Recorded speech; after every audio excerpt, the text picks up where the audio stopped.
Aaway dagaalkii, la buunbuuninayay aabe. Waxaas waa been.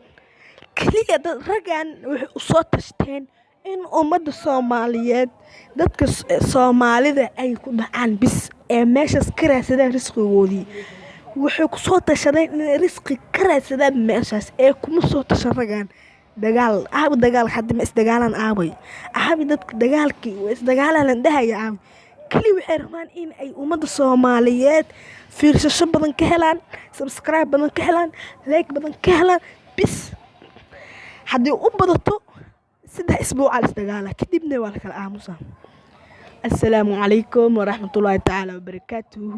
soo dhawaada meelooba adduunka daafiis ka joogtaan sida muuqaalka teetalka ama hordhaca aad ka soo aragteen.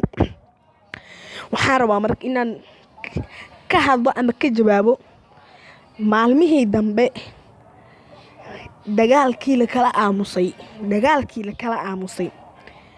horta haddii run la hadlaayo hadday mar meesha imaato dagaal waxaa fiican dagaalkaas inuu raaligelin ma diideyno ee dagaal waxaa la diidan yahay weli ama maqasho dagaal haddii u badato 2 maalin ugu badnaan 1 isbuuc dagaal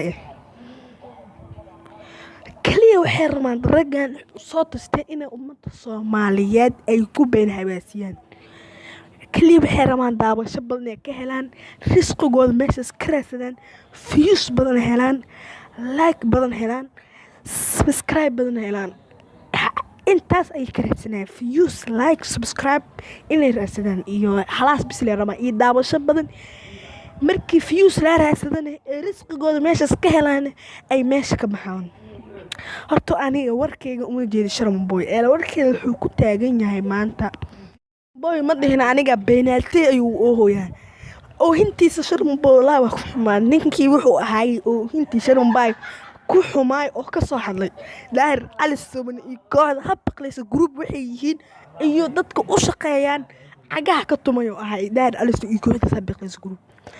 marka aniga Sharma Boy ma haysto laakiin dadkan Daahir Cali Soomane iyo dadkan views ka raadinayo iyo dadka rama ee daawasho badan ku helaan iyo like subscribe raadiyan waa been. hadda bay alugu habeen hawaan dagaal hadaa maqashiin culi isqabsaday iyo Kabtan Ayuba isqabsaday iyo KCK isqabsaday waa been. muuqaalkeesna bartaas ayaan ku soo gagabeyn lahay haddii aad ka heshay leeg noo saar. wassalaamu calaykum waraxmatullaahi tacaala wabarakaatuh.